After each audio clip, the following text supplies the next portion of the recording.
वळत पुढील बातमीकडे। ठाणे शहरात मुसळधार पाऊस पडत असून शहरातील कळवा पूर्व या भागात मोठ्या प्रमाणात पाणी साचले। साचलेल्या पाण्यातून वाट काढताना स्थानिक नागरिकांना अनेक अडचणी येत आहेत। अशातच दुपारच्या शाळांना सुट्टी जाहीर केल्याने लहान मुलांना चक्क बोटीने पुढे नेण्यात येत आहे। स्थानिक नागरिकांकडून हे मदत कार्य सध्या सुरू आहे। दृश्य पाहतोय ठाण्याच्या कळवा या परिसरातील हे दृश्य आहे। साचलेल्या पाण्यातून वाट काढताना नागरिकांना मात्र कसरत करावी लागते। शाळांना सुट्टी देण्यात आल्या तर मुलांचं मात्र बोटीच्या साह्याने रेस्क्यू करण्यात आलं।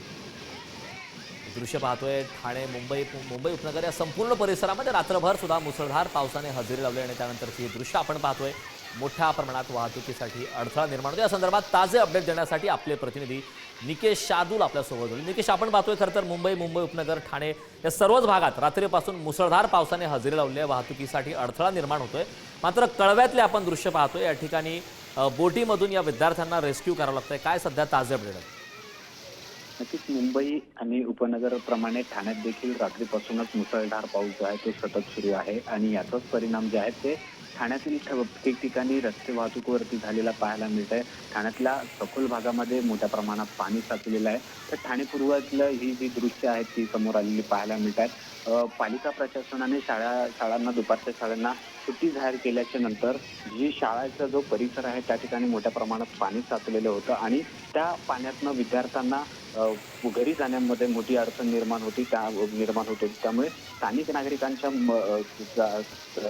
सहाय्याने बोटीच्या मदतीने या सर्व विद्यार्थ्यांना शाळेतून ते घरपर्यंत पोहोचवण्याचं काम जे आहे ते स्थानिक नागरिकांकडनं केलं जात आहे। अशाच प्रकारचे दृश्य आहेत ती ठाण्यात ठिकठिकाणी पडलेली पाहायला मिळत आहेत। पालिका प्रशासनाने सतर्कतेचा इशारा दिला असून जर महत्त्वाचं काम असेल तरच घराच्या बाहेर पडा असं आवाहन जे आहे ते नागरिकांना केलेलं आहे। मात्र जर असाच पाऊस पडत राहिला तर नक्कीच याहून अधिक परिस्थिती जी आहे ती गंभीर होण्याची शक्यता वर्तवली जाते।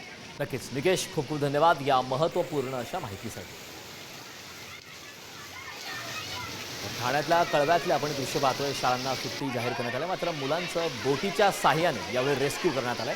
कळव्याच्या पूर्वेकडील भागात प्रचंड पाणी साचलं। रात्रभर मुसळधार पाऊस सुरू आहे आणि त्यानंतरची दृश्य आपण पाहतोय। विद्यार्थ्यांना या ठिकाणी बोटीच्या माध्यमातून रेस्क्यू करण्यात आलेला आहे। शाळांना सुट्टी जाहीर करण्यात आली, तर वाहतुकीसाठी मात्र मोठा अडथळा निर्माण झाल्याचं पाहायला मिळतं।